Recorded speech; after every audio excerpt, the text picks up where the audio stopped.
Welcome to Dark Alley Stories. Don't forget to subscribe and like. The Perron family moves into a remote farmhouse in Rhode Island, hoping for a fresh start. The house is old, creaky, and unsettling, but they try to remain positive. Sadie, the family dog, barks relentlessly, digging his paws into the earth, a primal refusal to cross the threshold. The farmhouse looms, a silent sentinel, its aged wooden facade whispering tales of forgotten times. The Perron farmhouse settles. One daughter finds an antique music box with a spinning mirror. When it plays, she sees a ghostly boy named Rory standing behind her reflection. The girls complain about strange smells of rotten flesh in their rooms. Carolyn senses an unseen presence watching them constantly. Fear grows stronger. One night, the girls scream as a spirit appears on top of their wardrobe. A shadowy woman leaps down toward them, vanishing before their father arrives. Desperate, the parents contact Ed and Lorraine Warren, paranormal investigators. The Warrens agree to visit and examine the haunted farmhouse. Lorraine immediately senses a dark, demonic force attached to Carolyn. She warns that the entity is feeding on the family's fear and growing stronger. The Warrens research the house's history and discover Bathsheba, a witch who sacrificed her child to Satan, cursed the land, and hanged herself. At night, the children hear clapping echoing through the halls. They freeze, realizing no one is there. What began as a playful game of hide and clap turns into terror and dread. One daughter is lured toward the wardrobe. The heavy door suddenly slams shut, trapping her inside. She screams desperately, pounding the wood, begging for someone to save her. The family wakes to a chilling discovery. Their dog lies lifeless in the yard, its body twisted unnaturally. It feels like a grim warning from something lurking in the shadows. Carolyn wakes with strange bruises on her arms and legs. The marks are deep, dark, and painful, as though unseen hands attacked her in the night, leaving their violent trace. Furniture moves violently on its own. Chairs scrape across the floor with a deafening screech. The family watches in terror as their home is claimed by an unseen presence. The family sees a dark figure perched on top of the wardrobe. Its hollow eyes glare at them with malice. A heavy silence fills the room before a scream shatters the air. Terrified, the Perron family seeks help from Ed and Lorraine Warren, investigators of the paranormal. Desperate for hope, they plead for answers to the darkness haunting their home. The Warrens arrive and immediately sense the oppressive evil in the house. Lorraine feels the heavy air pressing against her chest, as though the house itself is alive with hate. Lorraine touches Carolyn's hand and has a chilling vision. She sees a dark spirit clinging to her, whispering in shadows, draining her strength slowly, with cruel intent. Ed warns the family that the spirit grows stronger every day, feeding on their fear. If ignored, it will consume their souls and bind the parents to endless suffering. The Warrens set up cameras and crucifixes around the house.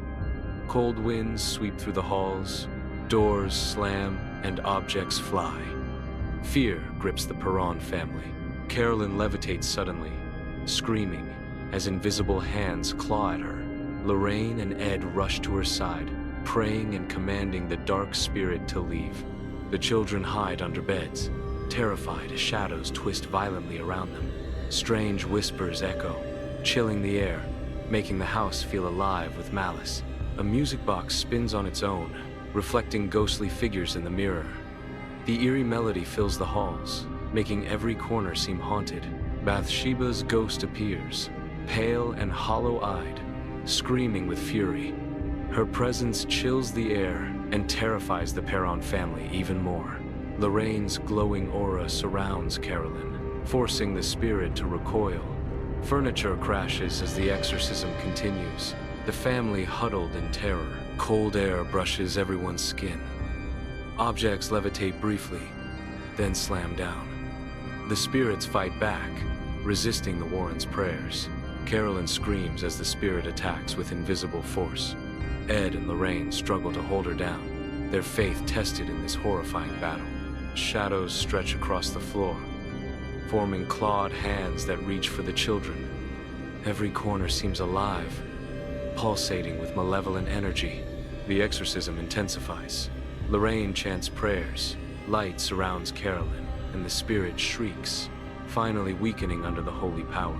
Furniture flies across the room as the spirit resists. Ed holds his crucifix tight, shouting prayers, while Lorraine channels light to protect Carolyn. The youngest daughters cling to each other, trembling. The air grows icy. Whispers of Bathsheba echo through the halls, chilling their hearts with fear. Carolyn's body convulses as the demon tries to take full control. Lorraine surrounds her with light, chanting holy words, refusing to let the spirit win. The shadowy figure of Bathsheba appears above the staircase, her hollow eyes glaring. Every step echoes like a drum of impending doom. Cold hands brush against Ed's skin, but he stands firm. Prayers intensify, and the light around Carolyn grows, pushing the spirit further away. The children scream as shadows form grotesque shapes with clawed hands reaching for them. Lorraine's voice pierces the darkness with holy authority. A violent gust of wind slams doors shut. Lights flicker, furniture crashes, and the Perron family huddles, praying alongside the Warrens. Carolyn collapses, exhausted but free from possession. The shadow recedes, leaving silence in the house for the first time in weeks. The family embraces, tears streaming. Lorraine and Ed reassure them, knowing the evil spirit is expelled but aware of lingering dark energy. Carolyn finally stops levitating, exhausted.